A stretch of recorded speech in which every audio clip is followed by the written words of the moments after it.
Hey guys, I'm Josh, and it's finally summer. So this week I'm going to be just joshing around, making some do-it-yourself planter boxes. What's that have to do with being in a pool?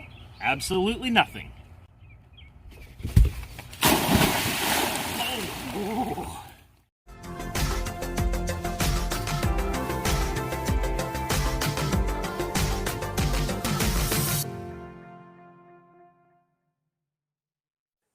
Hey, you see all those landscaping timbers there? I got them last summer for free! I've been storing them in my shed ever since, not really knowing what I was going to do with them. So when our other planter boxes that I had previously built several years ago, also for free, finally rotted away, I had the brilliant idea to use these landscaping timbers to make some new ones. Since I didn't want these boxes to be monstrously heavy, and I didn't really have a ton of material to work with, I decided to rip each piece to be 1.5 inches thick. I wanted the overall dimensions of the boxes to be right around 4 feet long by 2 feet wide.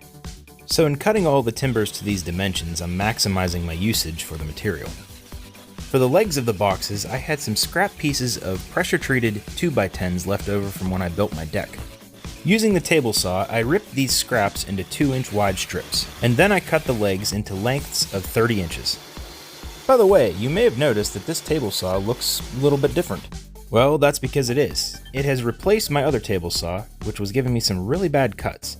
My father-in-law found this one at a yard sale for $10, and it works great. To cut all the side layers to size, I set up this stop block. I wanted the corners of the boxes to have nice clean miter cuts, and the stop blocks really help to keep everything consistent.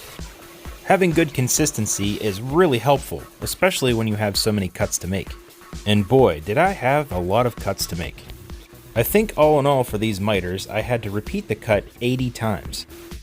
One thing that's really helpful to reduce blowout is, of course, having a very sharp blade on your saw, but also taking your time to make each cut. It may not look like it in the video, but I really did take my time for each cut. I just had to speed everything up because, like I said, that's a lot of pieces to get through. By the way, I want to address the audio dropping in and out on this video. Anytime you're not hearing the audio of me making cuts, that is because I was using the hyperlapse feature on my camera. I like to try a lot of different shooting methods, and my phone has quite a few options to pick from. However, I wasn't fully aware that the hyperlapse wouldn't pick up audio as well. I guess it makes sense, but it's something that I'll try to be mindful of in the future, because I would like to keep things consistent. Anyway, after all the pieces were cut, it was time to start assembling everything. There was nothing too fancy here. I just stacked 5 pieces together for each side, and then used 1 screw to attach each piece to the leg. I repeated this process again several times until all 4 of the box ends were completed. I can't stress enough how important clamps are in any woodworking project that I've done. They really help keep everything straight, square, and tight, but sometimes you have to be really careful when releasing them. I really wish I could say that that's the first time this phone has fallen like that, but it's not. Nor is it the last. Foreshadow. Anywho, to attach these longer sides, I'm just repeating the same process I used for the shorter one, driving 1 screw for each piece through the leg. I initially thought about building a frame and then attaching the sides to the frame. However, that wasn't necessary because this lumber is pretty stout, and these boxes were really solid and sturdy when I got done. These timbers are far from perfect. Each one has a little bit of a twist or a bow to it, but again, that's what the clamps are for. Having everything firmly clamped into place really helped to ensure that the assembly was square and, like I said before, solid. You may have noticed by now, but I haven't been pre-drilling any of these holes. And that's because the screws that I'm using to attach all these pieces together are self-tapping deck screws. These wouldn't necessarily not split the wood in all cases, but thankfully for this project, they worked out great. Speaking of screws, I wish I would have used some to attach these cross members onto these sawhorses. Because as I know now, it's always a good idea to have a nice secure work surface.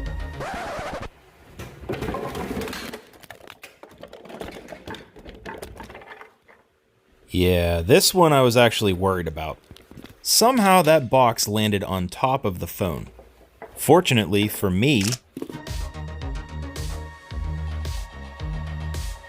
eventually I do really need to get some good recording equipment, but it's really hard for me to deny how great and resilient this thing is for shooting videos. But maybe once I get some more subscribers or a higher range of views for my videos, or I don't know, maybe I'll start a Patreon account. I'll look into it. But for now, I'm going to stick with what works. Anywho, these pieces that I'm attaching here are what were left over when I ripped the sides off of those timbers. For each box, I'm attaching side rails and a center rail. The idea here is that I'm going to lay some slats across these pieces, and those will support the pots that are going to sit inside. I could have gone a few different directions with the design of these planter boxes, but I wanted to keep things nice and modular so my wife can change things up whenever she wants to. I did think about putting a fixed bottom on these boxes, and then lining the interior walls and filling them up with dirt. And who knows, we might do that at some point in the future, but for now she just wants to put her individual pots on the insides. I'm not sanding down the sides perfectly, but I did want to remove all of the excessive roughness and dirt. And even though I'm not sanding them perfectly smooth, boy, oh boy, was there a lot of sanding involved. You know, in fact, I'm gonna speed this up even more. This is just boring. That's better. I get sick of sanding, and I get sick of watching myself sand even more, so I'm doing us both a favor.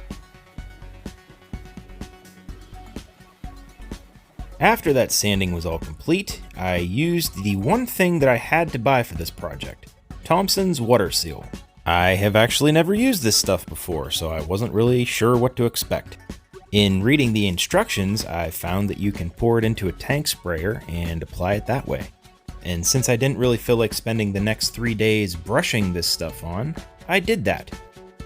Like I said, since I've never used this stuff before, I'm not sure how effective it's going to be, but hopefully it works. And here are the finished boxes. As you can see, I made them extra large so we had some space to grow and expand. Each box has 6 slats to hold the pots in place, and I have plenty of material that I can add some more slats if I need to. But for now, it's going to do the trick. While these boxes are far from perfect, I am pretty happy with the results, and my wife is very happy too. Well, that's it for today. I hope you guys enjoyed this video. Thanks for watching. I'll see you next time. What?